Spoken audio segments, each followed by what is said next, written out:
This might sound controversial, but the keto diet everyone swears by might not be the magic fix it seems. Yes, it burns fat fast, but it's restrictive, hard to sustain, and if done wrong, it can even be dangerous. I'm Dr. Almerie, a weight loss surgeon, and today I will take you inside the science of the keto. We will look at what it really does inside our bodies, what the research shows, and whether it's a smart long-term strategy or just another short-term fix. Before we start, this episode launches a brand new mini-series, the Diet Decoded, where each week we will uncover what popular diets really do to our bodies using science, not facts. Let's dive in. The ketogenic diet, or keto, is high in fat, moderate in protein, and has very low carbohydrates. When carbs drop that low, the body quickly runs out of glucose, which is its usual fuel. So the liver will break down the fat into ketones, an alternative fuel that powers the body and the brain. This state is called nutritional ketosis, and that is where the name comes from. Originally, keto was not designed for weight loss at all. It was created in the 1920s to help children with epilepsy, because using ketones by the brain instead of glucose was found to dramatically reduce the seizures. But doctors soon noticed another effect. Patients who were on the keto diet lost some weight, and that observation sparked the modern keto movement, promoted today for fat loss and metabolic health.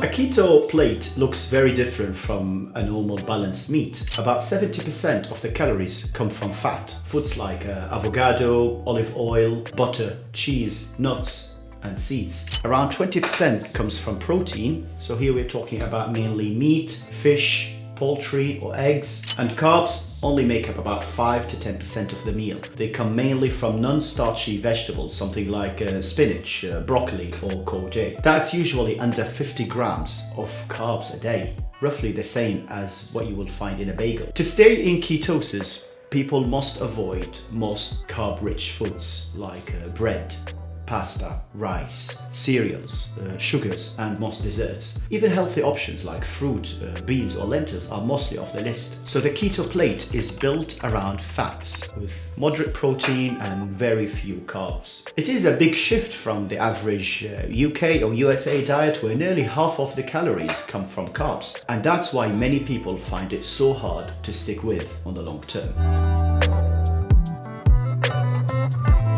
When it comes to weight loss, research agrees on two main points related to the keto diet. First one is that in the short term, keto often leads to faster results than other diets. It can also improve blood sugar control, particularly in people with type 2 diabetes. In the first 3 to 6 months, people typically lose about 5 to 10% of their weight. So to put it in context, if somebody has a starting weight of about 80 kilograms, that might reduce to around 70 kilograms or so. While some of that early drop is water and glycogen, genuine fat loss happens too, mostly because the appetite reduces and the calorie intake drops. But here is the real question. What happens next? After about a year, those early differences between diets fade away. Total weight loss on the keto diet ends up being similar to other calorie-restricted approaches. That's not because keto stops working, it's because most people stop following it strictly. It's so restrictive, and over time, adherence naturally declines. Many people gradually reintroduce carbs and drift towards more like a, let's say, moderate low-carb plan rather than what is described as a keto plan.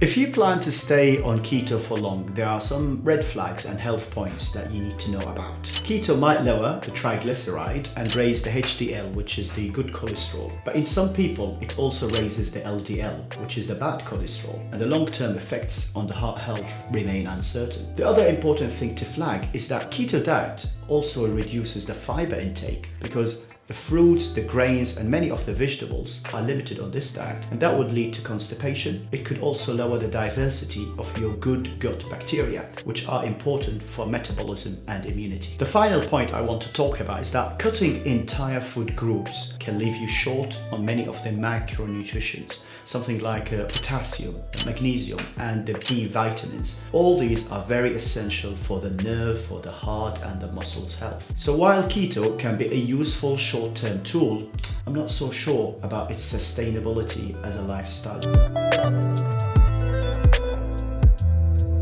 So here is the bottom line. Keto works in the short term because it reduces the appetite and the calorie intake, but it's so difficult to maintain. And over time, results are similar to other balanced diets, with added risks from its restrictive nature. If you decide to try keto, do it with medical guidance. Emphasize on the healthy fats, plenty of vegetables, and plan your exit. A gradual move towards a more balanced long-term way of eating. Because lasting health is not about quick fixes or strict rules. It's about habits that you could live with for life. And that's exactly what we will be exploring next as this mini-series continues through the world's most popular diets, viewed through a balanced, science-based lens. In the next episode, we will examine the Mediterranean diet, how it works, what makes it unique, and why it has some of the strongest evidence for long-term health and longevity. So stay tuned. I'll see you in the next episode.